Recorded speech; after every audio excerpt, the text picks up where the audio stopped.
जय भीम, जय भारत, जय संविधान,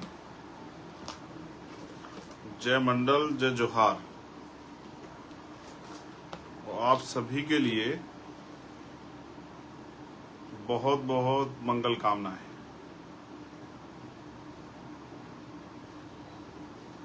मैं आज के फेसबुक लाइव में आपके बीच हूं।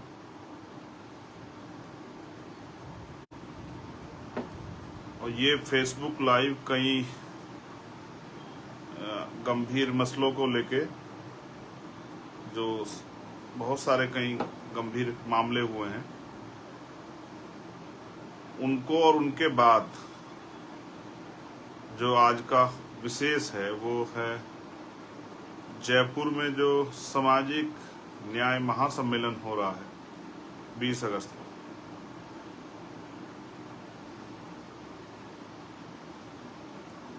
मैं अपनी बात की शुरुआत करते हुए भारत की धरती पर समय समय पर जन्मे सभी संतों, गुरुओं, महापुरुषों को नमन करता हूँ। महामानव तथागत बुद्ध से लेके संत श्रोमणी सतगुरु रविदास जी, भगवान वाल्मीकि जी, गुरु नानक देव, संत कबीर, गुरु घासीदास, संत गाडगे जी महाराज, नारायणा गुरु, और जो समाज के अग्रदूत रहे सामाजिक परिवर्तन के आंदोलन के, जिनको राष्ट्रपिता कहा जाता है, लेकिन वो राष्ट्रपिता से भी बढ़कर हैं। राष्ट्रपिता ज्योतिबा फूले, मां सावित्रीबाई फूले, छत्रपति साहू जी महाराज, जिनको हम आरक्षण का जनक मानते हैं, विश्व रत्न डॉक्टर बाबा साहब अम्बेडकर, संत तुकाराम जी, पेरियर रामास्वामी नायकर, प्यारेलाल यादव, बाबू जगदेव प्रसाद कुशवाहा, जननायक कपूरी ठाकुर, मामना राम स्वरूप वर्मा, बाबू शिवदयाल चौरसिया, संतराम बी.ए. प्रजापति जी, माँ अवंतिका बाई लोधी, माँ झलकारी बाई कोरी, माँ फातिमा शेख, माँ फूलन देवी, मान्यवर दीना भाना वाल्मीकि साहब, विजय सिंह पथिक जी, कोतवाल धन सिंह गुर्जर जी, सर छोटू राम जी, चौधरी चरण सिंह जी, और मेरे गुरु, मेरे आदर्श मान्यवर साहब श्री काशीराम जी को नमन करता हूं। आज का जो लाइव है उसमें 2-3 इशू, जिन्होंने 2-3 ऐसे विषय जिन्होंने मुझे बहुत ज्यादा परेशान किया, उन पे मुझे आपसे बात रखनी है। और स्पेशली मैं राजस्थान के साथियों से कहूंगा कि वो जुड़े। हमारे राजस्थान की इतनी लीडरशिप है, उनसे, हमारे एक राजस्थान के कार्यकर्ता से, जिनके कंधों पे 20 तारीख के लिए बहुत बड़ी जिम्मेदारी है। तो मैं अपनी बात की शुरुआत करता हूं एक ऐसी घटना जो कर्नाटक में घटी। भारत में जाति है, जाति व्यवस्था में ऊंच नीच है। पहले वर्ण थे, फिर जाति बनी, और जाति की जो असमानता है, उसका जो अन्याय है वो बहुत कठोर है। कर्नाटक में एक जगह पड़ती है चित्रकूट। इसी चित्रकूट जिले के एक गांव में, जहां एक शेड्यूल कास्ट का बच्चा जो है, एक नौजवान, कहते हैं कि जोड़े ऊपर वाला बनाता है, ईश्वर के घर बनते हैं, भगवान बनाता है, इस तरह की बातें अक्सर कही जाती है। बड़े बड़े चिंतक विद्वान इस बात को कहते हैं।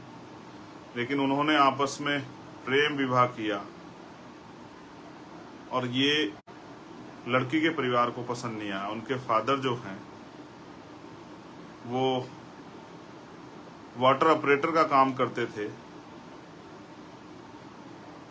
उन्होंने जातीय दम के कारण, क्योंकि जाति में ऊंच नीच है और यहाँ उच्च जाति भी है, पैदा होते ही, बड़ा मजाक है ये कि पैदा होते ही कोई उच्च हो जाता है और पैदा होते ही कोई नीच हो जाता है।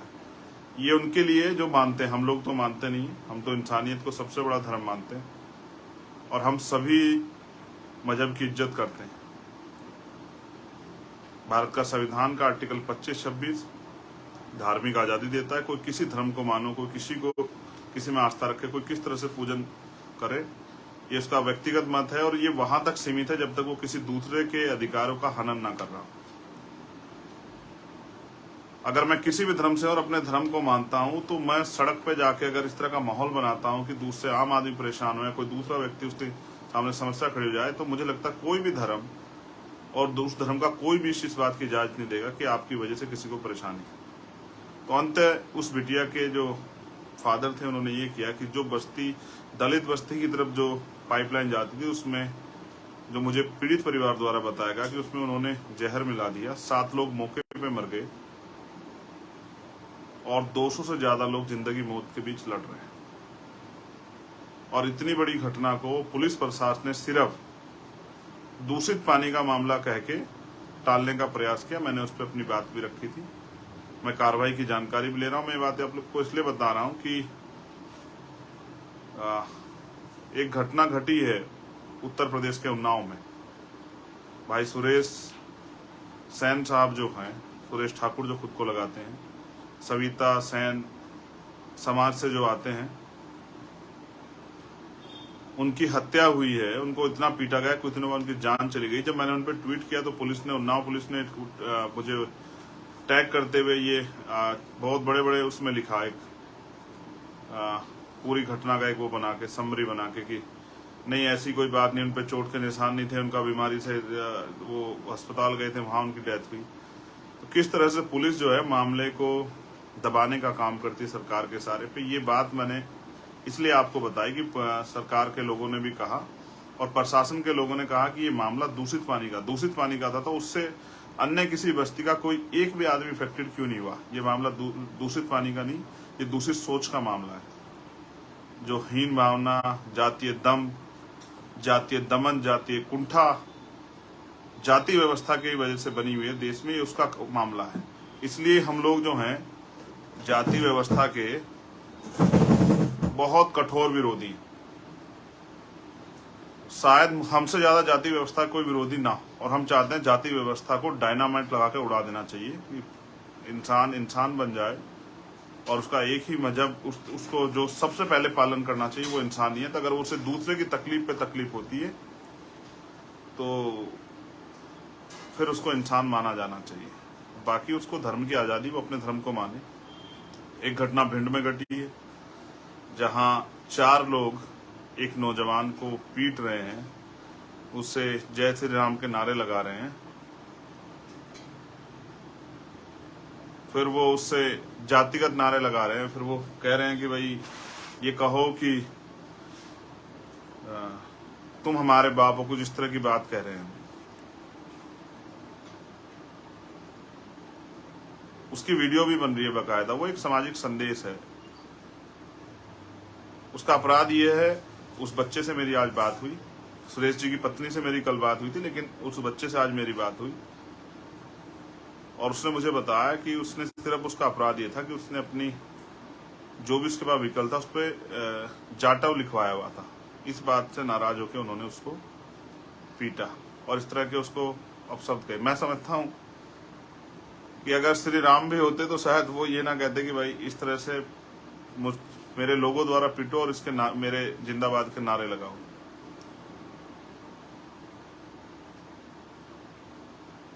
कभी कभी आदमी को ताकत अहंकार में ले जाती है, पागल कर देती है, मदहोश, और वो फिर ऐसे ऐसे काम करता है जिसको किसी भी तरह से स्वीकार्य नहीं किया जा सकता आजाद भारत में, जहां संविधान से देश चल रहा है। तीसरी घटना, आज हमारी टीम गई थी भिंड में, बहन तोला गुजर की है जिनके साथ अन्याय हुआ। उससे पहले भी एक बच्ची के साथ राजस्थान में अन्याय होता। राजस्थान में आम बात है, लेकिन मुझे तकलीफ है, हमारे वरिष्ठ लीडर्स जो हैं वो वहां गए थे। मुझे उम्मीद है कि संघर्ष के जरिए हम अपने इस परिवार को न्याय दिलाने में सफल हो पाएंगे। और चौथी घटना है नू मेवात की, जिसको आपने देखा किस तरह से लगातार साजिश हो रही है, स्पेशली बीजेपी के लोग। मुझे कहने में कोई परहेज नहीं है, मेरे मुंह पे कोई तालाबंदी नहीं है, किस तरह से बीजेपी के लोग अपने राजनीतिक स्वार्थ में अपने चुनाव जीतने के लिए देश को हिंसा की आग में झोंक रहे हैं, ये आपके सामने है। मैं किसी भी गलत कार्य करने वाले का पक्षधर नहीं हूं, लेकिन मैं आपसे फिर ये कहना चाहता हूं कि अपने राजनीतिक स्वार्थ के कारण अगर आप किसी भी समाज को अगर आप डराने का, धमकाने का, अन्याय करने का काम करोगे तो इससे जो गुस्सा पैदा होगा वो बड़ा खतरनाक होगा और सब लोग चुप रह सकते हैं। मैं आपको अपनी पार्टी की लीडरशिप की तरफ से, अपने संगठन की तरफ से और इंडिविजुअल चंद्रशेखर आजाद आपसे कमिटमेंट करके कह रहा है कि जो अन्याय आप कर रहे हो, भारतीय जनता पार्टी के लोग, राजनीति यहीं रहेगी, देश बड़ा है, इस बात को आपको समझना चाहिए। अपने देश को अपने सिर्फ राजनीतिक स्वार्थ के चलते कमजोर करना, नफरत फैलाना, ये इसका एहसास आपको नहीं पता कि ये जख्म कितने दिनों में भरेंगे। और मैं आश्वस्त होकर कहता हूं हर कमजोर वर्ग को, हर पीड़ित वर्ग को, जैसे मणिपुर में उन बहनों के साथ हमारी अन्याय हो रहा है और स्पेशली वो वहां के क्रिश्चियन समुदाय के लोगों को टारगेट करने के लिए वो सब चीजें की गई, उनको नुकसान पहुंचाने के लिए बहुत हजारों की संख्या में चर्च जलाए गए हैं। जैसे आपकी आस्था अपने धर्म के प्रति, ऐसे दूसरे की भी आस्था अपने उनके धर्म के प्रति है। अगर कोई मस्जिद को भी, मंदिर को नुकसान पहुंचाता तो मैं जरूर सवाल पूछता, लेकिन वहां मस्जिद जलाई गई और जिस तरह का कार्य किया गया, आप जो प्रयास कर रहे हो, हमारे लोग हैं वहां, वो लंबे समय संभालने का काम कर रहे थे कि अन्याय ना हो, लेकिन आप पिछले लंबे समय से जो आप कार्य कर रहे हो, और मुझे शक है, मेरी बात को मध्य प्रदेश के साथ जरूर सुने कि इंदौर और उज्जैन में आने वाले कुछ दिनों में, 1-1.5 महीने के अंदर या इससे भी पहले कोई दंगा, कोई फसाद, कोई विवाद, कोई इस तरह की घटना कराई जा सकती है जिससे कि मध्य प्रदेश के चुनाव को प्रभावित किया जा सके। हमारे लोगों को सतर्क रहने की जरूरत है, नजर रखने की जरूरत है, सावधान रहने की जरूरत है, अपने लोगों को सावधान करने की जरूरत है। स्पेशली उन वर्गों को, दलित, पिछड़े, आदिवासी, अल्पसंख्यक समाज के जो लोग हैं, जिनमें जैन हैं, मुस्लिम हैं, ईसाई हैं, सिख हैं, बौद्ध हैं, उनको मैं कहना चाहता हूं कि ये सारी हिंसा ये प्लांटेड है।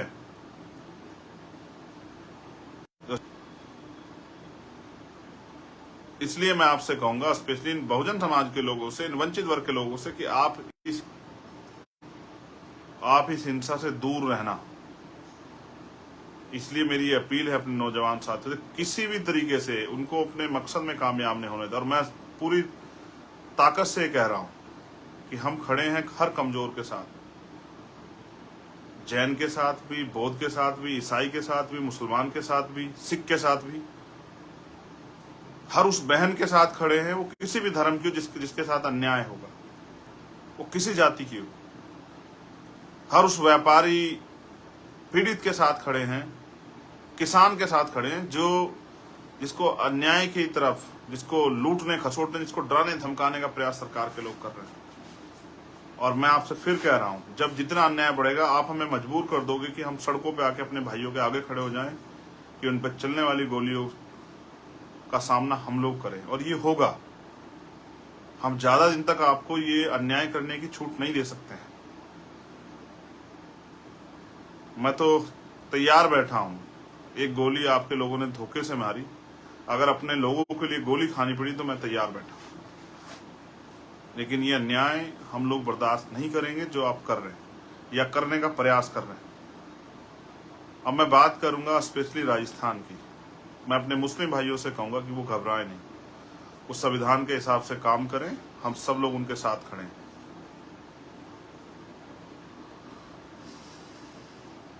ये मुल्क हम सबका है, आप बिल्कुल परेशान ना हो। और आप जानते हैं, मैंने जिसका साथ देने का वादा किया है, पूरी ताकत से उस साथ को निभाया है। मुझे इस बात के लिए किसी परीक्षा की जरूरत नहीं, किसी प्रमाण की जरूरत नहीं, ये आप बेहतर जानते हैं। मैं बधाई दूंगा कश्मीर के अपने शेड्यूल ट्राइब के भाइयों, जिन्होंने वहां अपने हकों के लिए आंदोलन किया। जो साथी मुझसे मिलने आए थे उनका भी धन्यवाद करता हूं, लेकिन मैं उनको ये भी चेतावनी देना चाहता हूं कि अभी वो लापरवाह ना हो। अभी आंदोलन खत्म नहीं हुआ है, अभी संघर्ष की पूर्ण रूप से जीत नहीं हुई। ऐसा ना हो कि आपके साथ धोखा हो जाए। अपनी तैयारी करो, मैं भी आपके संघर्ष में आपके साथ, और हमारी पूरी पार्टी आपके साथ। चाहे सड़क की लड़ाई हो, चाहे जेल की लड़ाई, कोई भी लड़ाई हो, भाई भाई मिलकर लड़ेंगे अन्याय के खिलाफ। अब मैं राजस्थान की बात करता हूँ। हमारे राजस्थान में बहुत जिम्मेदार, समझदार, ईमानदार, निष्ठावान साथी हैं। उन्होंने हमेशा मेरा मान सम्मान रखा। पूरी सरकार से वो लोग मेरे लिए टकराए, भूखे प्यासे, बिना साधन के, आंधी तूफान, पुलिस की लाठियां खा के उन्होंने हमेशा जो है जिस बात को मैंने कहा उसका पहरा दिया।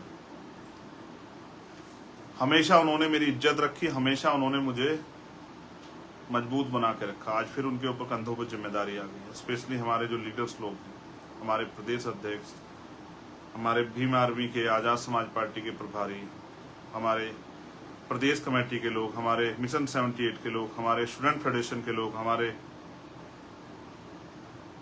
किसान संगठन के लोग, उन सब की जिम्मेदारी है कि वो 20 तारीख के प्रोग्राम में ताकत लगाए। मैं आपको इसलिए लाइव करके कह रहा हूं कि मेरे पास और कोई साधन नहीं आप तक पहुंचने का। ना मेरी खबर कोई टीवी में बहुत बड़े पैमाने पर दिखाएगा, न किसी अखबार में बहुत बड़े पैमाने पर छपेगी, ना उसके लिए बहुत बड़े प्रचार के साधन हैं। ये छोटे साधन ही नहीं, साधनों से मैं आपके बीच आ सकता हूँ। मैं बहुजन मीडिया के साथियों से कहूंगा कि वो अपने चैनल पे इस वीडियो को जरूर लगाएं, जिससे कि हमारे आंदोलन का प्रचार प्रसार हो सके। मैं जानता हूँ मेरे साथियों पे बहुत साधन नहीं है, लेकिन उनके अंदर संकल्प है, उनके अंदर हौसला है, उनके अंदर स्वाभिमान, सम्मान है। वो अन्याय के खिलाफ लड़ने वाली सबसे मुखर आवाज है, और मैं जानता हूं कि उनको कोई मुसीबत, कोई परेशानी रोक नहीं सकती। ना दिल्ली रोक पाई और ना ही जयपुर रोक पाएगी 20 अगस्त को। मुझे नहीं पता वहां साथियों ने कैसे इंतजाम किए हैं, लेकिन मैं आपको बस याद दिलाना चाहता हूं, चाहे वो जितेंद्र मेघवाल का मामला हो, चाहे वो थाना गाजी का मामला हो, चाहे चूरू का मामला हो, चाहे जितेंद्र मेघवाल का मामला हो, चाहे ओम प्रकाश रेगर का मामला हो, चाहे और कोई मामला हो, चाहे कार्तिक भील का मामला हो,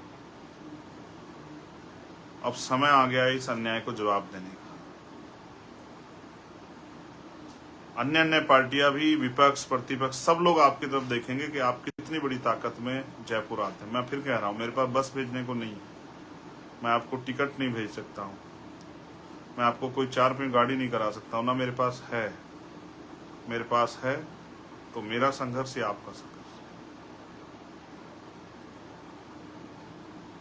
मुझे पता है कि आपको तकलीफ होगी। मैंने आपको दिल्ली में देखा भूखे पेट, लेकिन आप जानते हैं कि ये लड़ाई अन्याय अत्याचार के खिलाफ है। ये मिशन है बहुजन समाज को उसके पैरों पर खड़ा करने का। और मैं अपने साथियों को इशारे में यही कहूंगा कि किसी की बात का बुरा मत मानो। जब आप मिशन में काम करते हैं तो आपका कोई सम्मान अपमान नहीं था। साहब काशीराम ये कहा करते थे कि जिस समाज के लिए संघर्ष करने के लिए आप जा रहे हो, वो समाज बड़ा समझदार नहीं है। वो आपके ऊपर आरोप भी लगा देगा, वो आपको अपमानित भी कर देगा, वो आपको झूठा भी कह देगा, वो आपकी बात भी नहीं सुनेगा, आपके हाथ लड़ भी पड़ेगा, लेकिन कभी भी अपनों की बात का बुरा नहीं माना करते हैं। और आप जानते हैं मेरा क्या सम्मान अपमान। मैं तो एक गोल लेके, हम मिशन का काम कर रहे हैं, जब तक वो मिशन पूरा नहीं होता तब तक क्या खुशी मनानी और क्या दुख मनाना। मैं तो बहुत भावुक हूँ इस मामले में। जब अपनी बहनों की लुटती अस्मतें और अखबार पढ़ता हूँ, यूट्यूब पे खबर देखता हूँ, टीवी में देखता हूँ, तो कितने आंसू बहाता हूँगा शायद आपको एहसास भी नहीं है, जो लोग मजाक उड़ाते हैं बातें कह के। ये मेरा दर्द है। मैंने समाज को परिवार माना है।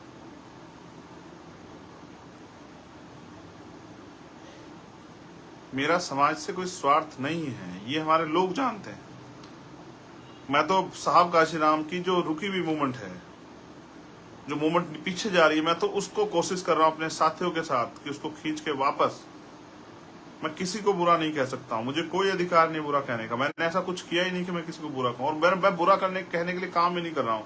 किसी के ऊपर आरोप लगाना, आलोचना करना मेरा काम है ही नहीं। मैं आपको भी कह रहा हूं कि बहुजन समाज की ज्यादा एनर्जी तो इसी काम में लग जाती है, इसी काम में, चाहे वो अधिकारी कर्मचारी हो, चाहे वो सामाजिक कार्यकर्ता हो, चाहे राजनीतिक कार्यकर्ता हो, चाहे आम आदमी हो, कि उसको कास्ट एट्रोसिटी सहनी पड़ती है। आज भी हमारे बच्चे यूनिवर्सिटियों में, कॉलेजों में सुसाइड करते हैं, आज भी उनके साथ जातिगत उत्पीड़न होता है, आज भी हमारे टीचर्स के साथ जातिगत उत्पीड़न होता है, आज भी उनके साथ अन्याय होता है। अभी आज पटियाला के लोग मेरे पास आए, FCI के, उन्होंने जो मुझे बताया कि किस तरह से 50 साल से ऊपर, अभी पार्लियामेंट में खड़े होकर कहा मंत्री जी ने कि 60 साल से नीचे किसी व्यक्ति को नहीं निकालेंगे, लेकिन निकाल दिए FCI के बहुत सारे लोग। और FCI के लोगों की ये गलती है कि जब जम्मू में निकाले गए उसके बाद वो चुप रहे, जब पटियाला तक आंच चली आई, संगरूर तक, तब उनको एहसास हुआ। ये वो पीरियड है कि जिस तरह से वो जो मुर्गे को बेचने वाला होता है, वो मुर्गा जब एक मुर्गे को काटने को निकालता है तो बाकी मुर्गे दाना चुगते रहते हैं। मैंने आज उनको कहा डांटते हुए कि आपको पहले दिन अन्याय के खिलाफ आवाज उठानी चाहिए थी। और मैं हमेशा समझाता हूं कि आप ये सोच के चुप हैं कि मेरे प्रदेश में नहीं हुआ, या मेरे जिले में नहीं हुआ, मेरे जोन में नहीं हुआ, मेरे तहसील में नहीं हुआ, मेरी विधानसभा, मेरे गांव में नहीं हुआ, तो आप इंतजार कर रहे हैं अपनी बारी का। मैं उनको भी आश्वस्त करूं, लड़ाई लड़ूंगा। लेकिन आप देख रहे हैं किस तरह से हमारे लोगों के प्रमोशन रोके जा रहे हैं, किस तरह से हिंदू कॉलेज में प्रोफेसर रतन लाल जी के साथ जो अन्याय हो रहा है। हमारी भीम आर्मी स्टूडेंट फेडरेशन की टीम का मैं धन्यवाद देता हूं कि लगातार उनके साथ खड़ी है और वो प्रोटेस्ट भी कर रही है। मैं अपने साथियों को मजबूती से प्रोटेस्ट करना, जिन यूनिवर्सिटी में, जिन कॉलेज में हमारे बच्चों के साथ अन्याय हो, हमारी भाइयों बहनों के साथ अन्याय, हम पढ़ने जाते, मरने नहीं जाते, उन कॉलेज यूनिवर्सिटियों का इतना बड़े पैमाने पर घिराव करो कि वहां बैठे गैर बराबरी की सोच रखने वाले अध्यापकों के, एडमिनिस्ट्रेशन के पांव कांप जाएं। और ये हम करके भी दिखाएंगे। लेकिन स्पेशली अभी मैं अनुरोध करूंगा राजस्थान के साथियों से, हमारे भीम आर्मी के साथियों से, हमारे आजाद समाज पार्टी के साथियों से, हमारे स्टूडेंट फेडरेशन के साथियों से, मिशन 78 के साथियों से, और भी जो हमारे संगठन है, किसान साथी, उन सबसे अपील करूंगा कि आपने 5 साल जो संघर्ष किया, 6 साल लाठियां खाई, ये जयपुर ही है जिसमें मैं जेल गया था 4 दिन के लिए, आपको याद होगा, CHA के भाइयों के लिए।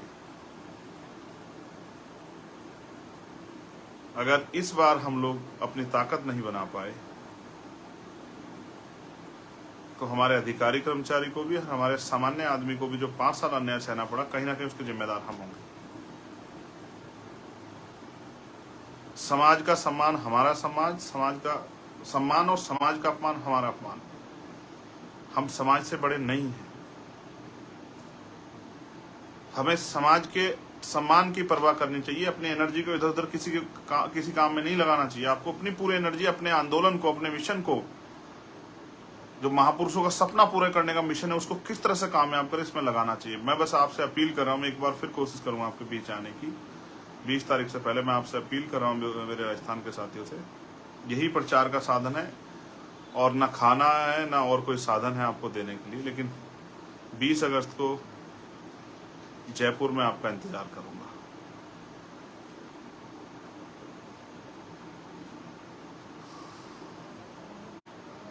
आपकी राह देखूंगा। हो सकता है ट्रेन कैंसिल हो सकता है आपको डराया जाए, धमकाया जाए, हो सकता है आपको प्रलोभन दिया जाए, हो सकता है और कुछ चीजें आपके सामने रखी जाए, मगर मैं बस आपसे यही कहूंगा, स्वाभिमान सम्मान की लड़ाई में न्योते नहीं भेजे जाते। मैं आपका भाई चंद्रशेखर आजाद 20 तारीख को जयपुर में, 20 अगस्त को आपका इंतजार करूंगा, ये बताने के लिए कि पिछले 5 साल में जो अन्याय, अत्याचार, जुल्म, जाति, नफरत, हिस्सेदारी में लूट, अधिकारों पे कुठाराघात, जो भी हुआ है उसका जवाब देने के लिए 20 तारीख को हम लोग जयपुर आ रहे हैं। और मैंने हर सामाजिक न्याय सम्मेलन में आपसे कहा कि आपको आना है। और ये घटनाओं का जिक्र मैंने आपसे इसलिए किया, मैं तो राजस्थान की बहुत सारी घटनाएं, आप जानते हैं ना, कैसे 4-4 बार मुझे लौटाया गया।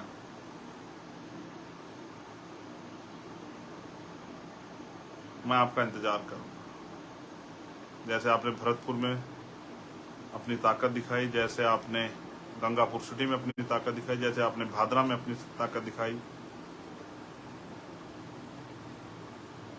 वैसे ही आप जयपुर में भी अपनी ताकत दिखाएंगे। और इस संघर्ष को कामयाब करने, एक आखिरी बात आपसे और कहना, रोटी लेके आना, अपने लिए भी और मेरे लिए भी। आपने शायद, अगर याद हो आपको, और आप, ये प्रैक्टिकल बात है, आपका कोई अमीर रिश्तेदार हो, वो भी अपने गरीब रिश्तेदार को पहचानने से मना कर देता है। अमीरों की नस्ल ही ऐसी होती है। गरीबों के पास यही है कि अगर उसके पास एक चादर होगी नहीं, तो उसके घर में मेहमान आएगा तो वो नई चादर बिछाएगा। गरीब इज्जत देना जानता है। मैं आप सबका धन्यवाद करता हूं कि आपने मुझे सुना, और मुझे विश्वास है मेरे साथियों के ऊपर कि वो सरकार को भी और समाज को भी ये संदेश देने के लिए कि अब हम किसी के पिछलग्गू नहीं बनेंगे, हम अपने पैरों पे खड़े होंगे। काम करने वाले नौजवान ईमानदार हमारे साथी तन मन धन से, और मैं अपने साथियों से कहूंगा कि जो लोग आना चाहते हैं, जिनके पास साधन हो, वो उनकी मदद कराएं, कि वो 20 तारीख को एक ऐसा सैलाब आए राजस्थान में कि भोपाल की रैली को लोग भूल जाएं। जबकि मध्य प्रदेश के लोगों ने जो मील का पत्थर ठोका है, उसे शायद ना ही कोई भुला पाए। लेकिन मैं मध्य प्रदेश के साथियों से भी कहता हूँ, बहुत अन्याय अत्याचार हो रहा है। मैं बहुत जल्द 10-15 दिन के लिए मध्य प्रदेश आ रहा हूँ। एक शुरुआत कर रहे हैं हम लोग 15 तारीख से नगीना लोकसभा में। जाति तोड़ो समाज जोड़ो एक यात्रा, हम साइकिल यात्रा शुरू कर रहे हैं। साइकिल यात्रा तो हमारी बीमार में आजाद समाज पार्टी के नेतागण कर ही रहे हैं, लेकिन उसमें एक दिन के लिए मैं भी शामिल होने के लिए जा रहा हूँ 15 तारीख। और मैं उन सभी साथियों का धन्यवाद देता हूं जो देश भर में इस आंदोलन को कामयाब करने के लिए बहुत मेहनत कर रहे हैं। प्राइमरी स्कूल के हेडमास्टर का बेटा हूं, कोई घमंड नहीं रखता हूं। एक ही लालच है, एक ही सपना है कि बाबा साहब अम्बेडकर और माननीय काशीराम और बहुजन महापुरुषों का सपना पूरा हो। इस देश का टुकड़ों में बटा बहुजन समाज एकजुट हो। इस देश की महिलाओं को, किसानों को, मजदूरों को, नौजवानों को उनके हक अधिकार मिले, और जाति विहीन समाज बन के सब लोग, जैसा सदगुरु रविदास जी महाराज ने कहा, ऐसा चाहूं राज में जहां मिले सबनु अन्न, और छोटे बड़े सब सम बचे रविदास रहे प्रसन्न, जिसको उन्होंने बेगमपुरा राज का नाम दिया। ऐसा राज स्थापित हो जहां किसी को कोई भय ना हो, कोई डर ना हो, किसी के साथ कोई अन्याय ना हो, कोई ऊंच नीच की बात ना हो, किसी को खाने के लिए अन्न की, तन ढकने के लिए वस्त्र की, सर ढकने के लिए छत की कोई परेशानी ना हो। भय मुक्त समाज, समानता पे आधारित समाज, मैत्री पे आधारित समाज, भाईचारे पे आधारित समाज, और हर एक व्यक्ति का सम्मान। जय भीम, जय भारत, जय मंडल, जय जोहार, जय संविधान, और आप सभी के लिए मंगल कामनाएं। 20 तारीख को जयपुर।